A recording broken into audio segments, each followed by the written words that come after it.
Hello guys, this is Ty, aka the Flip Man. This video, how to negotiate cheap deals. People will call, text, email me and say, why would someone sell their house that cheap? Why wouldn't they sell it themselves? Or why wouldn't they let a realtor sell it for them? I will answer those questions and how to negotiate those deals. Quick commercial. Take advantage of my 100 plus videos on YouTube at my channel, Teach Me Flipping. It's there, that's free. You may not need me or my coaching or anyone else's coaching after you go through those videos, because it's always there. There from August of 2008 up until, I guess, present. So it's over 100. If that's not enough, then I do offer step-by-step course on wholesaling houses and wholesaling apartments, along with me coaching you through deals at junkers101.com. On with the tip. Whenever you're speaking to a seller, understand this. I like to try to take away the fluff and everything that's good about the business, but to try to give you reality, whether that's good or bad. But at the end of the day, it's worth it because of the type of money that can be made and can be life-changing money for most of us. But most of the people that call you, as far as what you're trying to do as a wholesaler, most of the people that you speak with, they're going to be in la-la land as far as pricing of their property. A lot of people are going to want retail.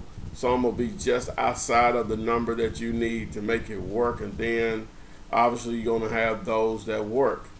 Now this will vary from individual to individual as far as marketing, but from my experience and dealing with so many others, if you speak to, we'll say 100 people in a month, which is not a lot, that's only 3+ people per day over a 30-day cycle. Only 3 to maybe 5 of those are going to be deals. So whenever you're negotiating, and I have this attitude and had it a long time, it still sticks out like a sore thumb whenever I hear a price that I know that will work for a particular area. So you will experience the same thing as a negotiator.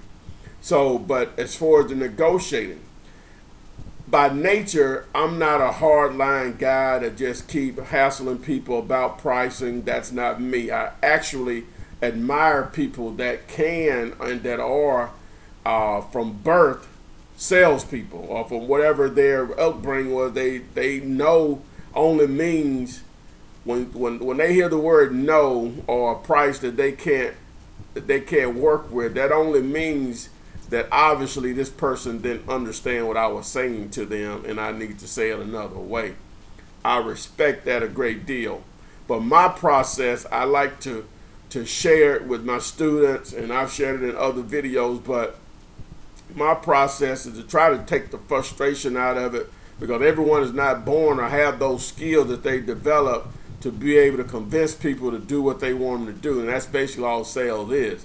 And that's mainly pulling out your wallet or selling something at a price that they can make money from. But the way the negotiations are is just simple, is that you want to, your main goal as a wholesaler trying to negotiate a price, you want to get their least amount. And whatever that is, that's that lets you know whether you're going to be wasting your time or something you need to pursue and pursue quickly, because you're not the only one or only option that they'll have to sell their property to. So whenever you're negotiating, normally you're just going to ask one particular question.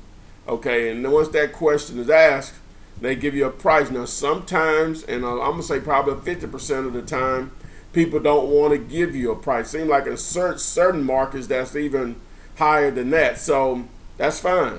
I'll do my due diligence. I'll determine an R from just doing some quick research. It doesn't take but about 5 minutes to do that.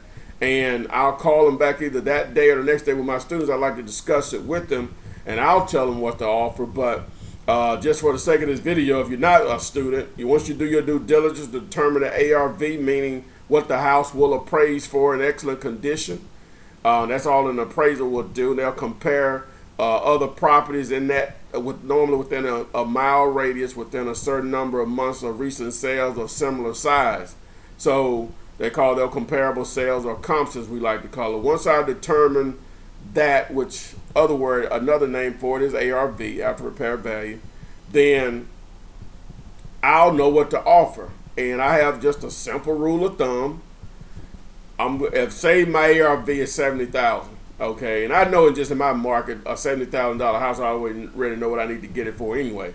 So if they playing a cat and mouse game, well, you make an offer. Well, no, you know what you want for it. You know your bottom line. Just give it to me. No, you make an offer, Mr. Taylor. Okay, so I'll make an offer, $5,000. Okay, I'll just throw it out there. And that depending on where the property is located and the condition of that, still may not be a good deal. But normally I already have an idea of that. And you will too, the more people you talk to, the more areas you do, the more deals you do. But I'll just throw it out there. They may start laughing. They may even be insulted. They may even accept it. And when they accept it, and it has happened on occasion, I'm like, wow, I could have offered even lower. Not that I'm trying to cheat them out of their house or anything, but I want the best deal I can get, whatever that means. But in most cases, they're going to reject it. So if they do reject it, whether they're laughing or insulted, no, I can't accept that. So your simple follow-up question is, how close can you come to that amount? Those of you have talked to me, whether student or non-students, I've shared that, but I still seem to get that question quite a bit. And so that's a simple way of negotiating. So whatever amount they give you, you'll know if you can work with that number or not. So I offer $5,000 in that example, and they'll say, well, I can't accept less than 12. That's enough for me to get in my vehicle to go take a look at it. It still may not be a number that can work, but it may be a smoking deal, but that's close enough for me to get in my vehicle to take a look at it for that type of market. So for now, I'm going out there to take a look and see how many repairs it need. May be better than what I thought, may not be as good as I thought. The neighborhood may be a little shaky, then it may be great. That's the only eyesore on the street is that particular house. So all of those factors will go in, but there's no real magic to negotiating a smoking deal. A lot of it sometimes just because you're doing what you need to do, marketing, letting people know that I pay cash for houses, we buy houses, cash for houses. It's just a numbers game, and deals will fall in your lap. That's what I try to stress to students and non-students. Take the frustration, most of the frustration out of the business, and let people call you. Stop just depending solely on looking for deals through whatever method. I'm not saying don't do it, but take a lot of the frustration and simplify this business by putting a marketing campaign in place and letting people call you, and it's just a simple numbers game there. Obviously, the more people calling you, the more deals that are going to present themselves. This is not brain surgery. I don't know how much more clear I can be on that.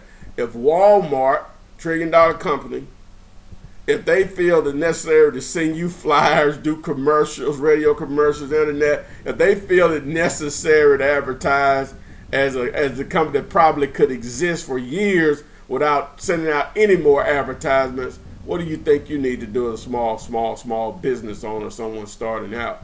You need to get that phone ringing. Those are your customers coming through your door by people calling you saying, hey, I got a house for sale. That helps, that gets you 50% of the way there as far as negotiating a great deal. It's just a simple numbers game.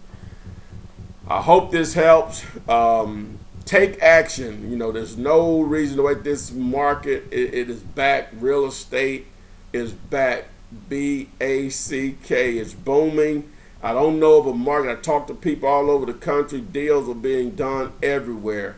If you have to deliver pizzas at night, I'm not the only option, but I think I'm probably the most reasonable option before what I offer and what I just give away. Even if you don't even if you don't deal with me directly, just take advantage of the 100 plus videos. Get some direct mails, a direct mail campaign in place. Get some bandit signs out. Get your website. All of that to get your phone ringing, and negotiating deals will become a very simple thing for you because of just the sheer numbers of a number of people that are calling you on a day-to-day basis. I hope this video helps. Thanks. Look forward to sharing more information in the future.